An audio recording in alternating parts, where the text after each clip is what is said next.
This podcast is brought to you by Rebel News. That's right. So if you want to support us, why not do it in a win-win fashion by shopping for yourself? One of my favorite things to do. Head to rebelnewsstore.com to pick the patriotic gear that pleases your heart. And while you're there, use coupon code DREA10 to save while you do. Oh, hi, everybody. We're suing the government. I know we do that from time to time, but we've been working on this case for almost a year. It's when they illegally tried to deplatform us at our Rebel Live, Rumble Live conference in Toronto last year. I'll have all the details, including the lawsuit itself. I think this is an important one. I'll take you through the lawsuit and you'll see why. But first, let me invite you to become a subscriber to what we call Rebel News Plus. That's the video version of this podcast. Just go to rebelnewsplus.com, click subscribe. It's $8 a month. You get the video version of this podcast, but just as importantly, you get the satisfaction of keeping Rebel News strong and independent because we take no government money and it shows.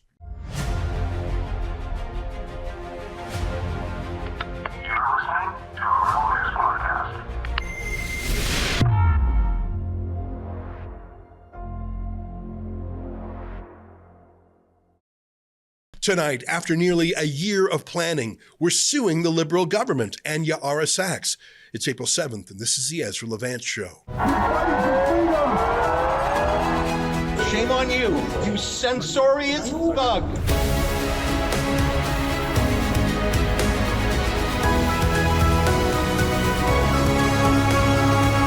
Remember last year when Rebel News held a 2-day conference in Toronto?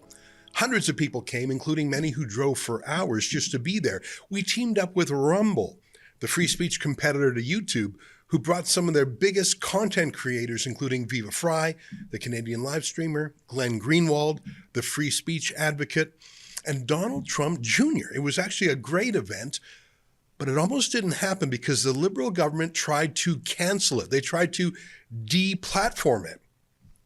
You see, the conference venue was located at Downsview Park. That's a former Canadian military base in the Toronto area. So the underlying real estate is still the property of the federal government. And the Liberals, including the local member of parliament, Ya'ara Sachs, tried to use that fact to pressure the conference venue into ripping up their contract with us. That's obviously illegal. That's a kind of extortion. We had a signed contract with the venue operator, and we paid the rent in advance, but at the last minute, the government threatened that venue operator and demanded that we spend tens of thousands of dollars on unnecessary security fees, or they would shut us down. They assumed we couldn't pay that much, and they were right. They induced a breach of contract, but they didn't count on Rumble paying the ransom and calling their bluff. So the last minute, the conference went ahead, and all Ya'ara Sachs could do was rage against it on Twitter. Well, that was last spring, and we've spent months meticulously researching what the Liberals did behind the scenes, including by filing access to information requests and interviewing key people. So here's my news. Earlier today, we filed a whopping $287,000 lawsuit against the federal government, including against Ya'ara Sachs herself, for illegally interfering with our civil rights. You can find the lawsuit in full at stopdeplatforming.com. I really encourage you to read it. It's 21 pages long, but it's in plain English, and it tells an outrageous story. In addition to Ya'ara Sachs, we found 6 different government officials who tried illegally to interfere with our conference, like Robert Ng, who said, quote, "We might attract an undesirable crowd." Who are you to say that? Or Andrea Thompson, who said, quote, "I suppose we can't stop these undesirable events." Really? And Roxanne Krauss, who said, quote, "I love a new challenge," talking about stopping us. Thompson wrote, quote, "I'm wondering if you think there's any language within the lease agreement that would permit us to stop this event from happening." She knew our conference was legal. She knew what she was trying to do was illegal. She didn't care. She was going to find a way to stop us. As you can see, we've got their emails plotting to violate our civil rights. Imagine how brazen you have to be to put it in writing. I wonder how often they've done this to other people on their enemies list too. You really ought to read the lawsuit for yourself at stopdeplatforming.com. That's what they tried to do to us, deplatform us. And if you can, while you're at that website, chip in a few dollars to help us crowdfund our lawsuit. I'm excited to say that Rumble is joining us in this lawsuit because they were illegally extorted too. They've agreed to cover half the lawsuit, but we have to cover the other half. If you can help, please go to stopdeplatforming.com. And I promise I'll post the government's defense at that same website too when they find it. I'd like to see how they try and justify what they did. I mean, one of the things they told us last year was that the Toronto police were warning them that there was going to be protests against us, so we needed to pay for that extra security. But in fact, we have written proof that the police told them there was no evidence of a counter-protest to our event at all. None. They lied. Yeah, I know. Big shock, right? I'd really like you to read our lawsuit to see what the Liberals and the government tried to do to us and to imagine what they'll do if they win again. They'll go even harder after their political opponents. Remember, they weren't just coming for me and Rebel News. They were targeting a private sector event venue operator too, simply because he let conservatives use his facility. They terrified him. They terrorized him. That's what they do to anyone who gets in their way. Read the lawsuit at stopdeplatforming.com. Paragraph 57 of the lawsuit is where we outline how they violated our charter rights, including freedom of expression. Paragraph 61 talks about misfeasance in public office. That's where you misuse the powers of the government for your own improper purposes. There's a breach of fiduciary duty and negligence and conspiracy. You can actually see the conspiracy at work. Inducing breach of contract, obviously, and intentional interference with economic relations. Now, no normal person could afford to fight back. I mean, the event venue operator is just glad to be out of the hostage situation that he was in because the Liberals didn't like us. You can be sure he'll never let us rent from him again. He didn't sign up to be bullied by the government, but we're built a little bit differently, and so is Rumble. They joined the lawsuit because they're about freedom of speech, and they're appalled that the Canadian government acted a bit more like the North Korean government. They're covering half the bill, but we're on the hook for the other half. Now, the smart thing would be to walk away and lick our wounds. I mean, after all, the conference did proceed and it was a great success, thanks to Rumble paying the ransom. But we can't let these malicious bullies get away with this. Not against us, not against Rumble, not against the venue operator they blackmailed, and not against the countless other people the government surely bullies and cancels and deplatforms all the time now. This is about setting a precedent. This lawsuit is setting a precedent and sending a message that you cannot use the neutral, nonpartisan government to attack your personal political enemies. You're not allowed to do that. If you agree with our decision to fight back, go to stopdeplatforming.com, read the lawsuit, and if you agree with it, help us to cover our half of the legal fees. I know the government is going to hire the most expensive law firm in Canada to fight back. That's what they always do. But when you see the outrageous things these bullies actually put in writing, you'll know we have a real chance to win and to set a precedent for freedom for every Canadian. Go to stopdeplatforming.com. Thanks.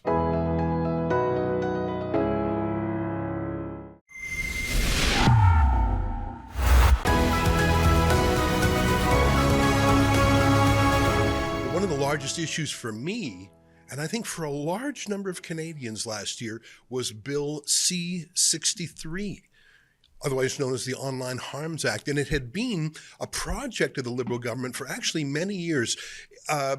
It was Stephen Guilbeault, when he was Heritage Minister the first time, who proposed it. And then it went through various ministers, and it never really got off the ground, but it was moving through Parliament. And the NDP and the Bloc Québécois said they were going to support it. This would have created 3 new censorship bureaucracies. It would have empowered the Canadian Human Rights Commission to go after hurt words the same way that they did to me some 20-odd years ago.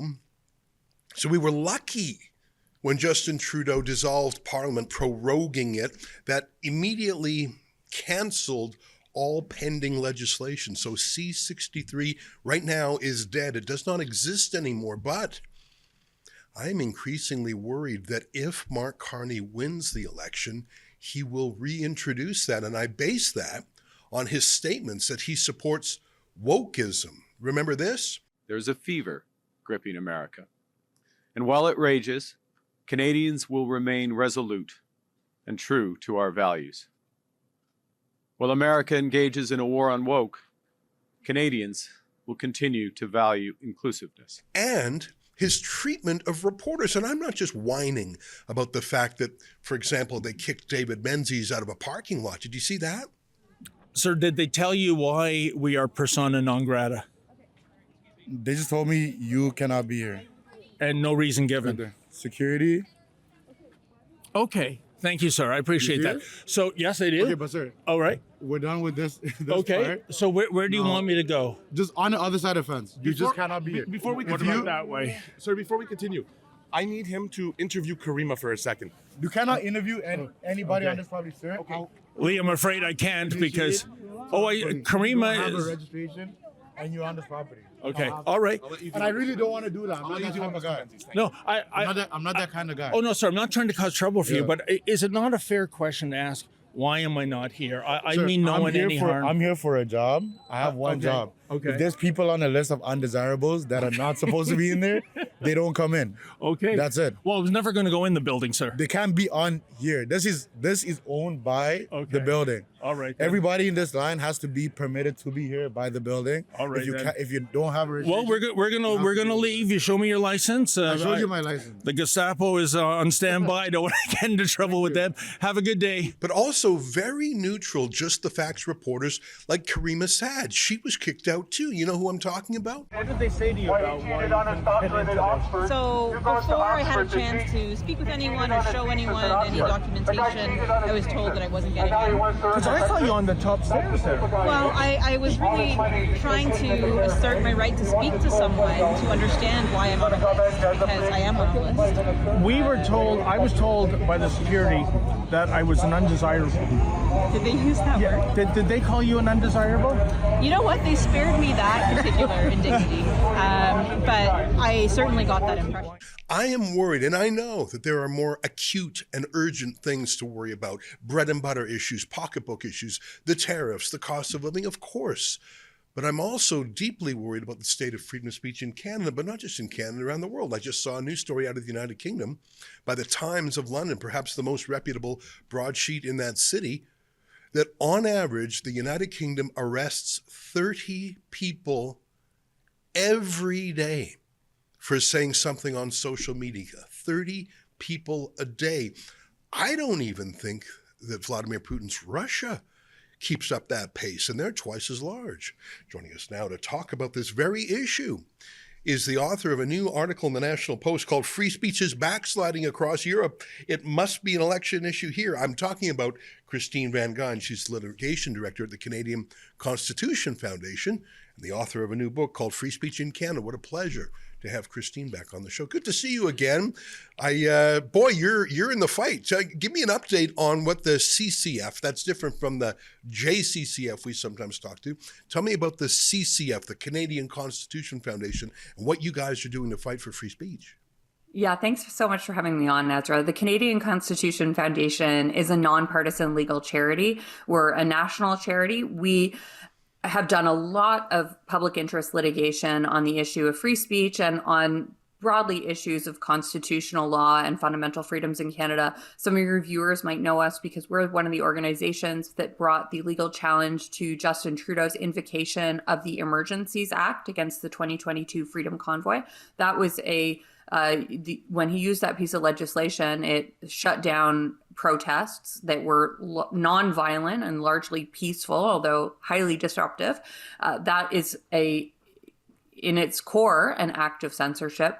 We also have been challenging what are referred to as bubble zone laws across Canada.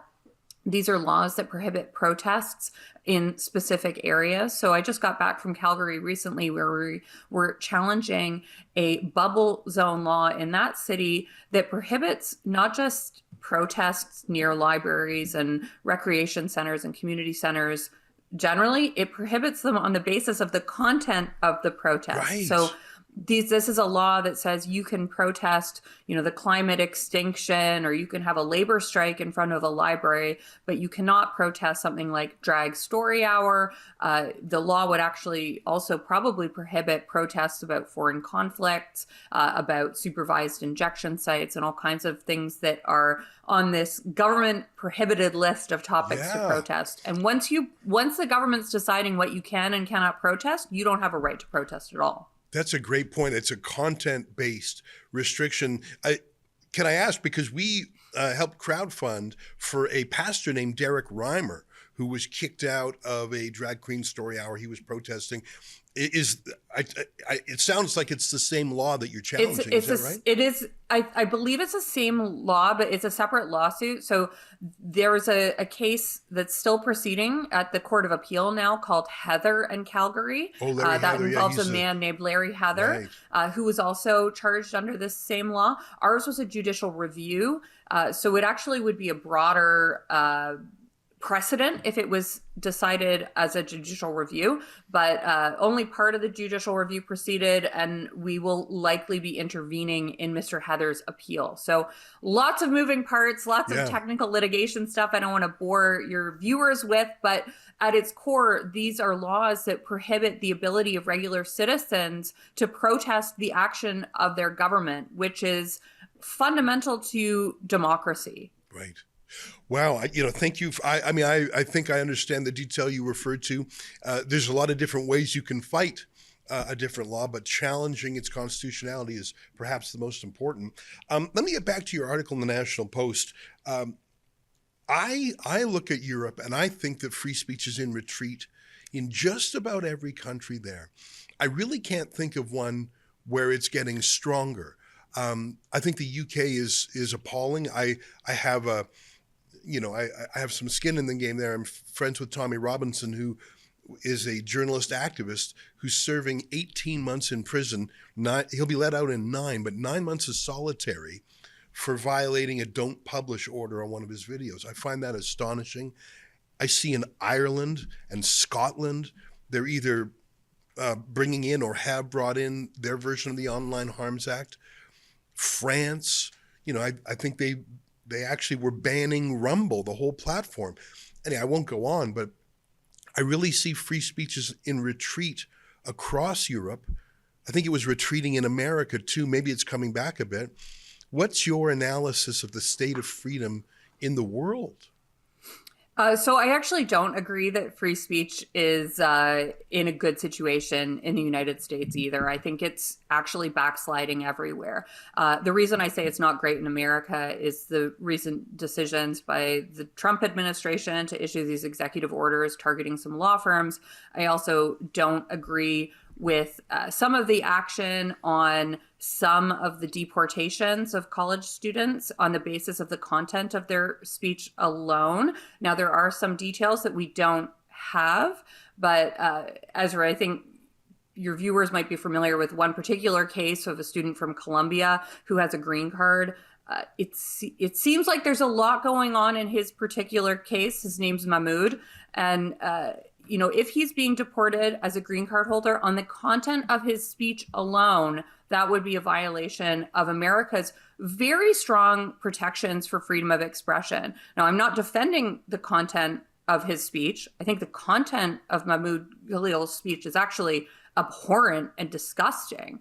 But that's how you know someone is a real defender of freedom of expression, if they're willing to defend the right of someone to express speech that they disagree with. So I think that free speech is backsliding across the world, and we're sort of at this inflection point globally where I think Canada has a decision to make. Are we going to be a country that is a beacon, an example to the world of protections of freedom of speech, freedom of expression, or are we going to be yet another cautionary tale to the world? Yeah. I would like to become an example of how allowing for robust debate about all kinds of different issues, including issues that we might disagree on, allows for the flourishing of society, that we allow for freedom of expression. I'd like to have a government that keeps that really precious, vital right that has been core to Western democracies for so long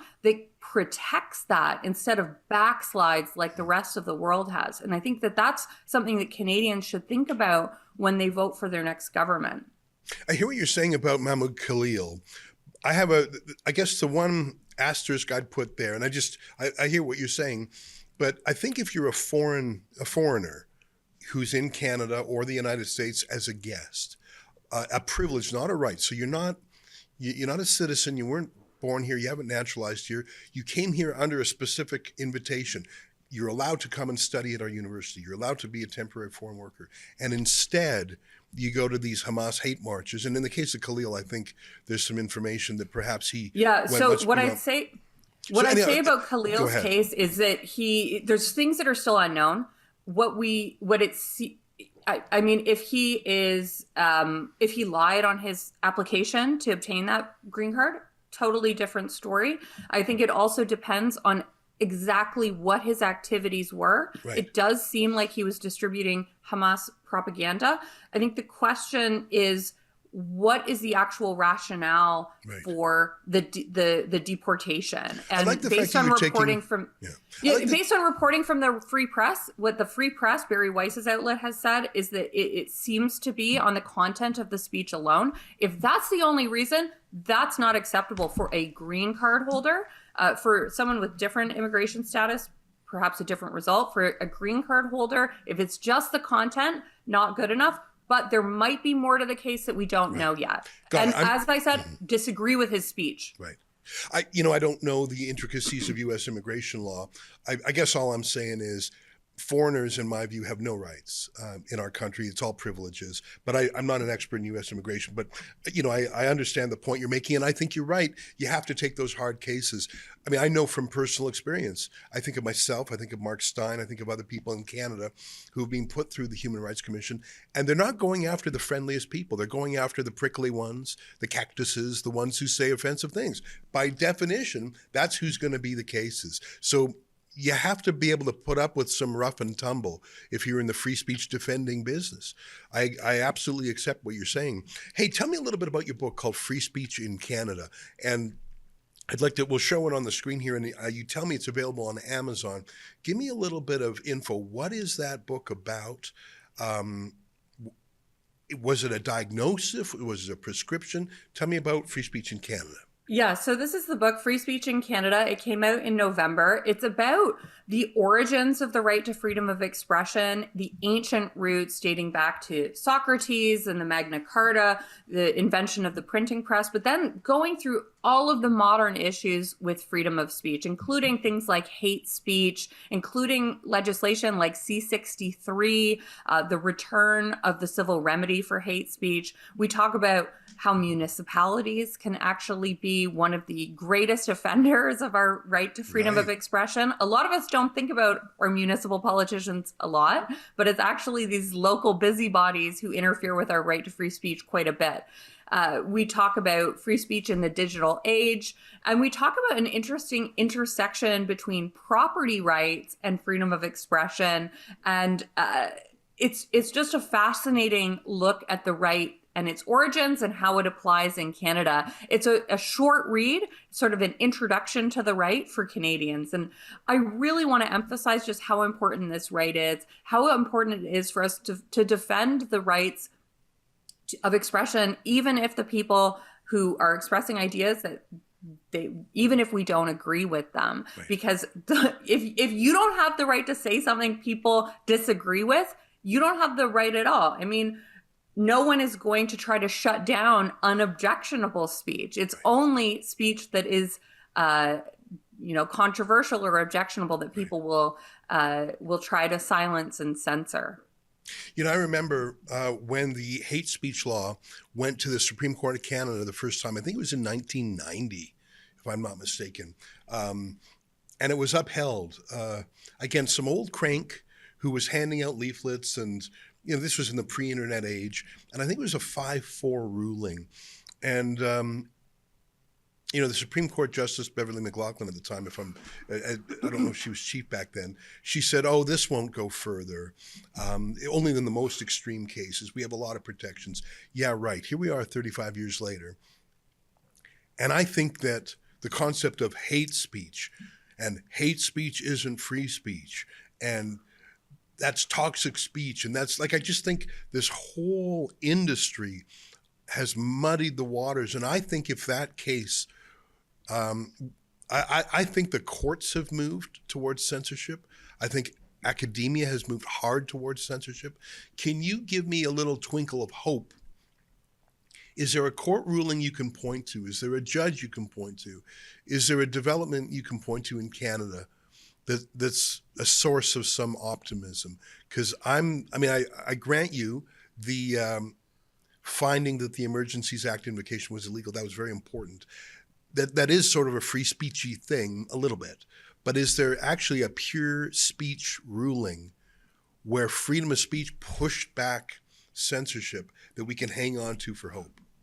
So I think the cases that you're referring to, the older ones, are you're either referring to Zundel or to Keegstra. Zundel was a notorious Holocaust denier, and Keegstra was a notorious anti-Semite. In that decision, Justice McLaughlin was actually in the dissent, and she at the time was quite the big proponent for freedom of expression. And Canada has upheld these hate speech prohibitions, criminal prohibitions on hate speech. And this is different from the United States. Now, I was critical of the United States for backsliding, but the United States actually has no criminal prohibitions on hate speech. And I think that that is a better situation because we should counter hateful rhetoric and hateful speech with better speech to explain why these concepts are wrong. There's an excellent book about this by Nadine Strawson. She's the former executive director of the ACLU in the United States, an organization that itself has done some backsliding, but when Nadine was in charge, really staunch experts and defenders of free speech in that country. Now, in Canada, I don't know that I have a good case for you that should is a beacon of hope. The Emergencies Act was a good outcome because that case is a free speech case. It's about the right to protest. So that was a positive outcome. The problem is our Constitution guarantees the right to freedom of expression, but subject to reasonable limits. This is Section 1 of the Charter.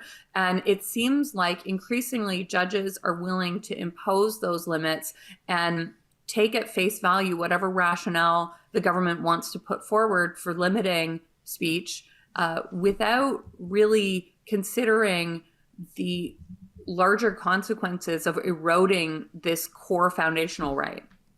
I just remembered the name of that case from 1990 was John Ross Taylor.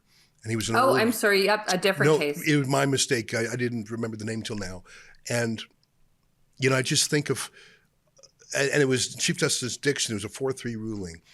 And,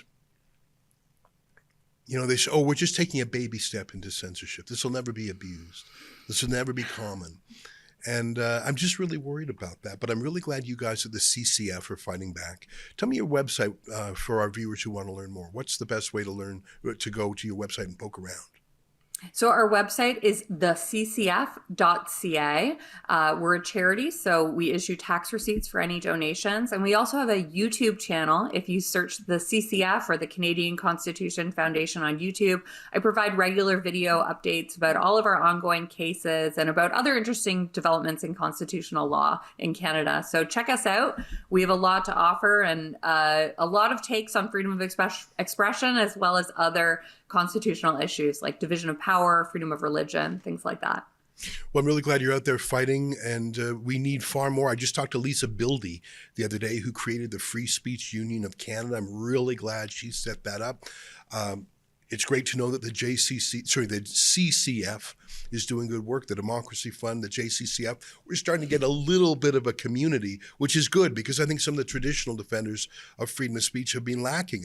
I feel like the Canadian Civil Liberties Union Association, rather, has basically taken a 10-year holiday. They haven't been at the leading edge. I'm glad you guys are amongst those filling the gap. We've been talking with Christine Van Geyn, the litigation director of the CCF. Her book is called Free Speech in Canada, and I'll be sure to pick that up on Amazon. Thanks for taking the time, Christine. Thank you. All right, there you have it. Stay with us. More ahead.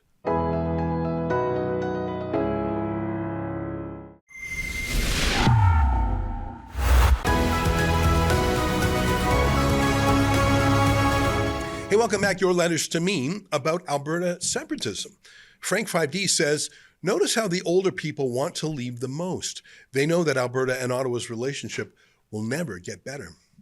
You know, it's interesting. I've seen polls showing the opposite, actually, that young people are the most open to leaving. I suppose it depends. But what I would say in general is that the mainstream media is not doing a good job covering this story because most media are based in Toronto or Ottawa or Montreal. They don't understand the West. They don't really like the West. They don't listen to the West. I think of CBC's At Issue panel that's got Rosemary Barton, based in Ottawa, Andrew Coyne from Toronto, Althea Raj from Ottawa, and Chantal Hébert from Montreal. So no voices outside that little triangle. The entire political spectrum from A to B, you know, it's the stalest, most boring conventional wisdom of the so-called Laurentian elite.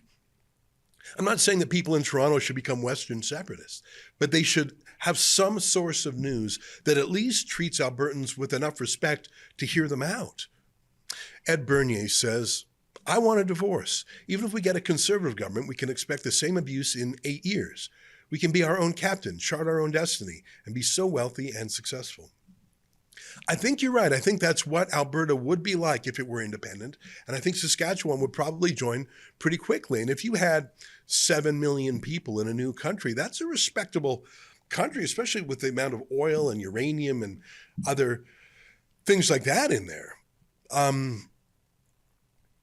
just think that getting there would be an astonishingly difficult thing to do because every single establishment enterprise, from the media to the banks to the lawyers to the courts, would be against it. But it's possible. I mean, Quebec came within 0.5% of winning. Gil Schiller says, I live in BC, retired, and I absolutely see the need for not only Alberta, but all the Western provinces need to go our own way. This Quebec and Ontario ruling Canada has to end. China truly is ruling Canada with the help of the Liberal Party. You know, again, it's very different in the West. And I don't know, the earlier letter about Pierre Poilievre granting a reprieve, there's some truth to that. I mean, Stephen Harper was, I think, a pretty good prime minister, and he was quite good for the West, but as soon as he was gone, in came the problems. Well, that's our show for today. Until next time, on behalf of all of us here at Rebel World Headquarters, to you at home, good night. Keep fighting for freedom.